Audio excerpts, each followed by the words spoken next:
নমস্কার। আজকের অ্যাস্ট্রোলজি টিপসে আপনাদের সবাইকে স্বাগত এবং ভাগ্যদিশারী ইউটিউব চ্যানেলের পক্ষ থেকে আমি প্রীতম ভট্টাচার্য সুস্বাগতম। বন্ধুরা, শুভ সকাল। আজ 1 জুলাই 2026, ঠিক 26 দিন পর 27 দিনের মাথায় শনিদেব বক্রী হতে চলেছে, যেটা 2026-এর সবচেয়ে বড় গোচর এবং উল্লেখযোগ্য গোচর। 27 দিন পর যখন শনিদেব বক্রী হচ্ছেন, তখন একাধিক রাশিতে 138 দিনের জন্য অর্থ সংকট, কেরিয়ারে হতাশা, স্বাস্থ্যে দুর্ভোগ দিতে পারে শনি মহারাজ। জ্যোতিষশাস্ত্রে ন্যায় বিচারের দেবতা হচ্ছেন শনি। কর্মফলদাতা হিসাবে তাকে পূজিত করা হয়। বর্তমানে তিনি মীন রাশিতে অবস্থানগত রয়েছেন। চলতি বছরের 27 জুলাই বক্র গতিতে চলতে তিনি শুরু করবেন, অর্থাৎ বিপরীতমুখী গতিতে তিনি চলবেন। এই গতি 11 ডিসেম্বর 2026 পর্যন্ত অব্যাহত থাকবে। এই যে 138 দিন সময়কাল, এই সময়কাল অত্যন্ত তাৎপর্যপূর্ণ।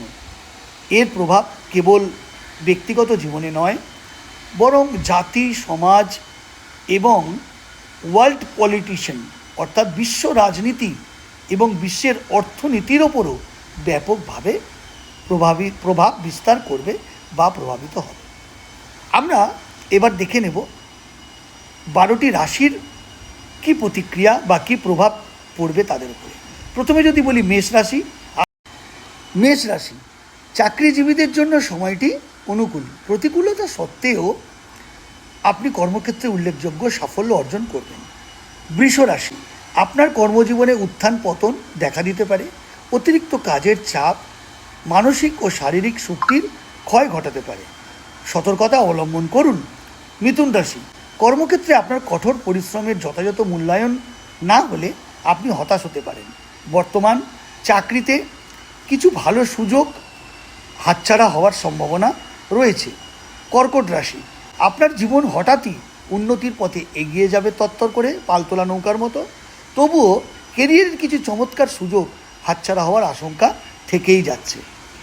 সিংহ রাশি, কাজের প্রয়োজনে আপনাকে অবাঞ্ছিত ও অপ্রয়োজনীয় ভ্রমণ হয়তো করতে হতে পারে। ব্যবসায়ীদের জন্য তাদের উদ্যোগ কিছু বাধার সম্মুখীন হতে পারে। বন্ধুরা, কর্কট রাশি। তুলা রাশি, বাজেটের নিয়ম মেনে চলতে না পারার কারণে মুখ থুবড়ে আর্থিক সংকটে পড়তে হতে পারে। প্রেম জীবনে মানসিক অস্থিরতা বা কষ্টের সম্মুখীন হতে পারেন। বৃশ্চিক রাশি, পরিবারের প্রতি আপনার বিশেষ মনোযোগ দেওয়া প্রয়োজন। সুখ, স্বাচ্ছন্দ্য ও বিলাসিতায় কিছুটা ঘাটতি দেখা দিতে পারে। ভ্রমণের সময় অসতর্কতার কারণে আর্থিক ক্ষয়ক্ষতির সম্ভাবনা বা দুর্ঘটনার আশঙ্কা রয়েছে। ধনুরাশি, আপনার সময়ের বেশিরভাগ অংশই ভ্রমণে কাটবে। পারিবারিক কারণে হঠাৎ খরচ বেড়ে যেতে পারে। নিজের উন্নতির দিকে মনোযোগ দিন। মকর রাশি, এই সময়টি আপনি পরিবারের সঙ্গে কাটাবেন। আর্থিক অবস্থার উন্নতি প্রচেষ্টা সফল হবে, তবে কথাবার্তার সময় শব্দ চয়নে অত্যন্ত সতর্ক থাকুন। কুম্ভ রাশি, স্বাস্থ্যের প্রতি বিশেষ নজর দেওয়ার প্রয়োজন। অপ্রয়োজনীয় ভ্রমণের কারণে আপনার খরচ হতে পারে, তবে অপ্রত্যাশিত উৎস থেকে হঠাৎভাবে আর্থিক লাভের সম্ভাবনাও কিন্তু রয়েছে। মীন রাশি, এই রাশিতে শনি বক্রী হতে চলেছে, তাই 138 দিন আপনার আর্থিক বিষয়ে আপনাকে লাভ ও ক্ষতি উভয়েরই সম্মুখীন হতে পারে। ভেবেচিন্তে অর্থ ব্যয় করবেন। তো বন্ধুরা, এই মেষ থেকে মীন 12টি রাশির এই 138 দিনের যে ফলাফল, শনির বক্রগতিতে যাওয়ার যে ফলাফল, তা আমি বলি। অবশ্যই আপনারা সেদিকে নজর দিয়ে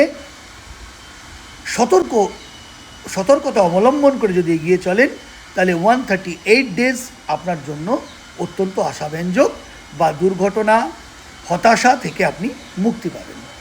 ভিডিওটি কেমন লেগেছে? আশা করি ভালো লেগেছে। বন্ধুরা, ভালো লাগলে অবশ্যই আমাকে কমেন্ট করে জানাবেন, কমেন্ট বক্সে লাইক করবেন এবং অন্যদেরকে জানতে ও দেখতে সুযোগ করার জন্য শেয়ার করে দেবেন ভিডিওটা। এবং এরকম নিত্য নতুন অ্যাস্ট্রোলজিক্যাল তথ্য সবার আগে প্রথম পেতে আমাকে ফলো করবেন, আমার চ্যানেল ইউটিউব চ্যানেল ভাগ্যদিশারীকে সাবস্ক্রাইব করবেন। এই আশা রেখে বিদায় নিচ্ছি। দেখা হবে পরের ভিডিওতে। জয় মা তারা।